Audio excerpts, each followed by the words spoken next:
Hi, I'm Emma. In this video, I'm going to be talking about all of my creative goals for 2025. I feel like this is going to be a really good year for creativity for me. I have a lot of plans, a lot of goals, but I'm also trying to keep it fairly simple. I don't want to go too crazy, but I also want to push myself. Since having kids, I haven't been as creative as I want to be.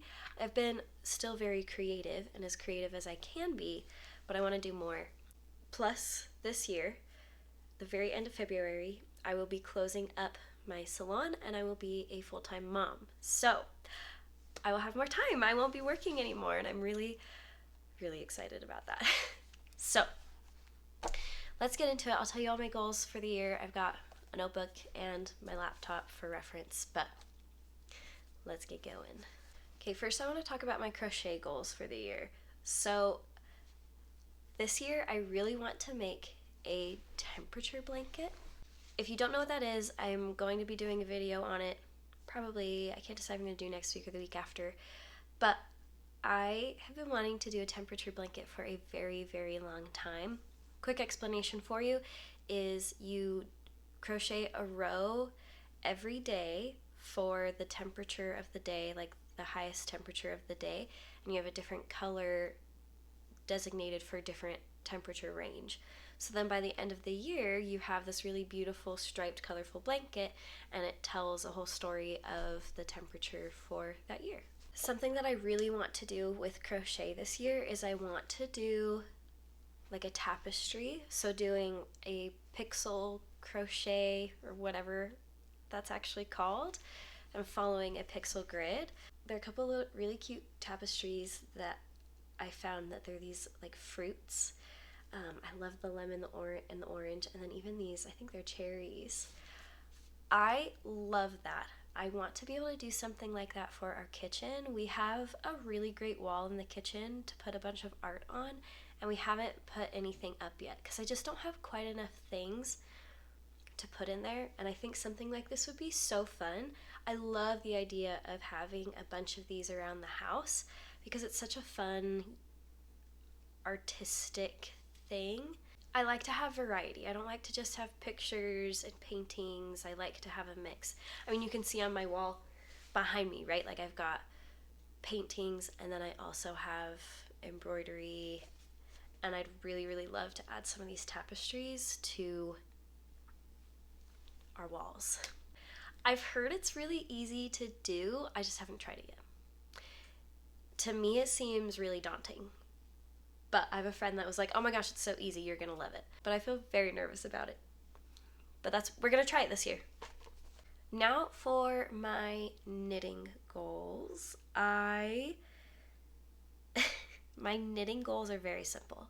I just want to finish that blue sweater that I have, and I have a scarf.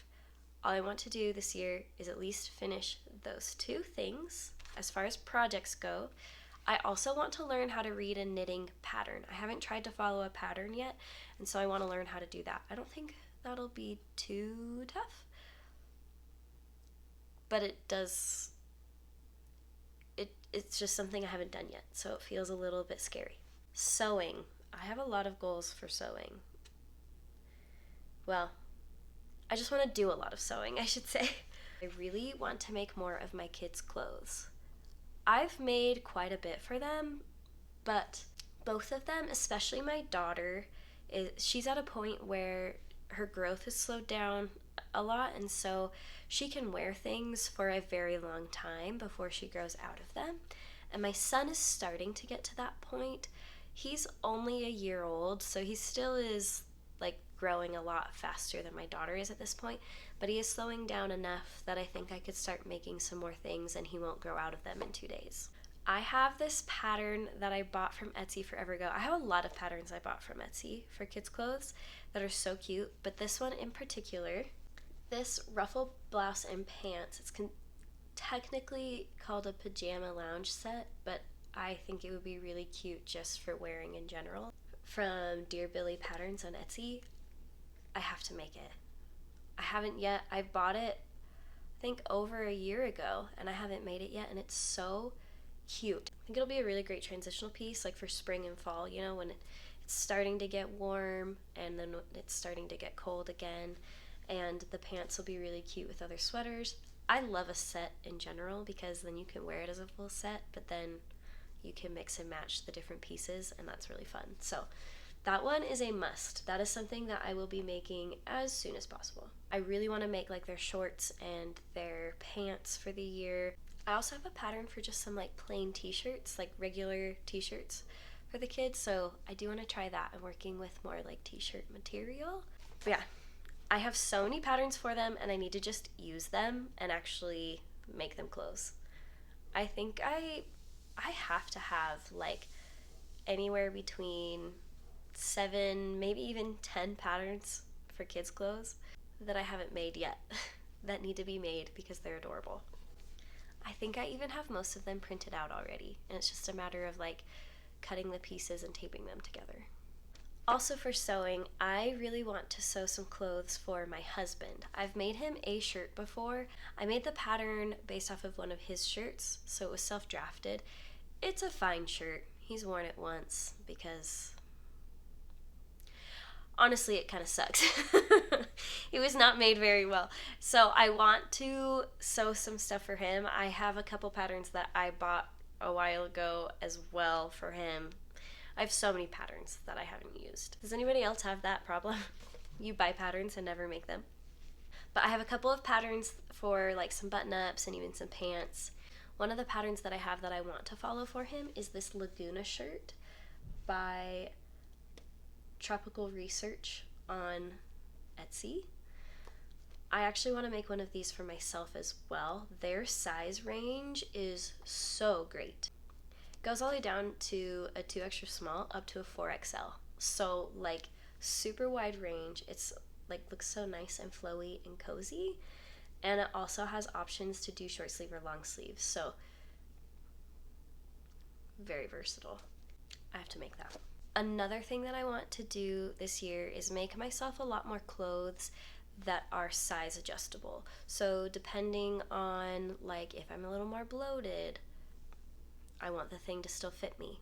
I have a couple projects in the works that I have to finish because I have a problem with finishing projects, but I think it would just be so nice to have more things that adjust to myself.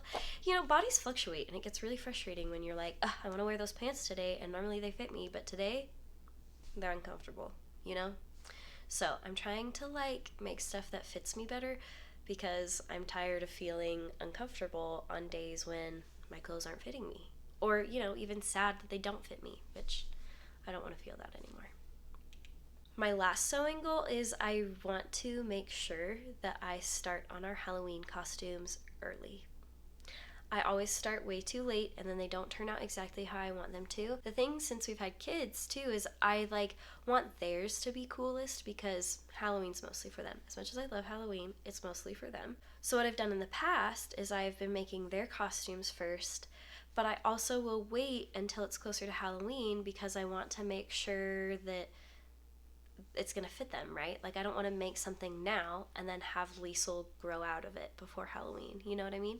So I've been starting with the kids, but I think I need to start with the adults because we're not gonna change that much.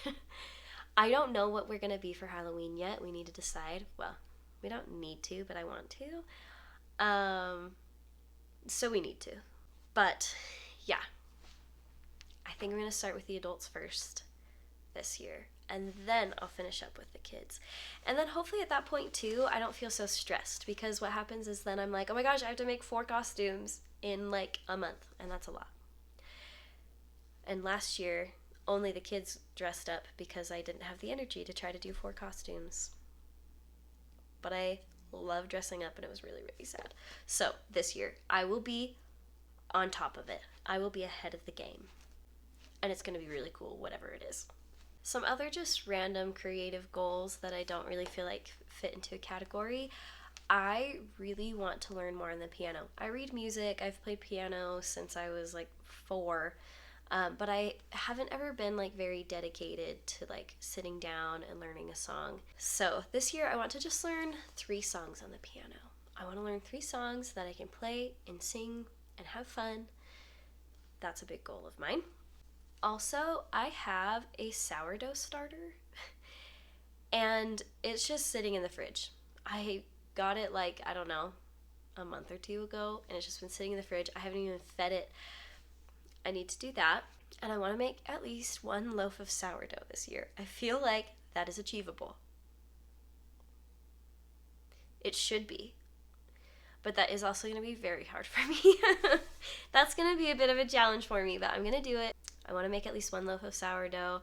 And because I know that once I do, I'll be able to make more. And it'll just be like, oh, that wasn't so bad. It's just the like doing it part that feels really daunting to start. And I just need to get over it. I also want to make sure I keep my craft room organized. A friend came and helped me yesterday to organize it. I have a few things I'm still putting away, so I'll post about it when it's done, but I just need to be able to keep that organized so that I can go in and have a creative space every day. Some other non-creative goals, but things that I think will help me to be creative, is I want to read more. I have been reading through the series of Unfortunate Events books because I love those books. They were my favorite when I was a kid, so I've been rereading them, and I'm on book 11, so I just want to at least finish that series this year. I also want to explore some new genres. I've mostly read, honestly, like romance, whether that's teenage romance or adult romance, and, things like the series of Unfortunate Events. That's mostly what I've read. I kind of want to try out like some Stephen King and really want to try out like some Brandon Sanderson, kind of explore some new things that I haven't really read. I feel like reading helps me to feel more creative, so I want to do more of that. I really want to be on top of using my planner. I got a really great planner this year, and so I want to keep track of that and make sure that I am actually using it every day and not just like forgetting about it for a few weeks. My husband and I had a date night the other night where we talked about our goals for the year, and we took a different approach than we have in the past. In the past, we've really like sat and been like, I'm gonna do this and this and this and this and this. And yeah, like we still did that, but we like kind of unintentionally came up with like a word and a theme for the year. And that word for us this year is health. We want to improve our health in so many different ways. We want to improve our health physically, and so we want to eat better and exercise more. We want to improve our health mentally, and so we're going to take steps to work on that, whether it's therapy or having regular conversations about like where we're at and like really regular check-ins. Our health emotionally, which will be in a similar vein as the mental health one. And then also spiritually, we are religious and we want to focus on our relationship with Christ and make sure that we have a stronger relationship with Him and having a really healthy relationship with our spirituality. So, lots of good things for this year, and I'm just excited for what this year is going to bring. I'm so happy that I'm going to be able to be home with my kids more. It's a dream come true. My last day of work is going to be February 28th. So March cannot come soon enough. 2024 was a tough one. It was a great one, but it was a tough one. Our son was born at the end of 2023, and he was in the NICU for a couple weeks, and then at the end of 2024 he had to have surgery, and we've had some other really, really big challenges. And I know that's not going to stop. But 2025 just feels like the year that we'll be stronger. I feel like we're going to be able to handle a lot of challenges way, way better. Like this is going to be a good year for growth. Growth individually and growth as a couple with me and Dixon, and growth as a family. And I'm excited. I'm ready. I hope that you have a wonderful 2025, and tell me about some of your goals down below in the comments. Happy New Year.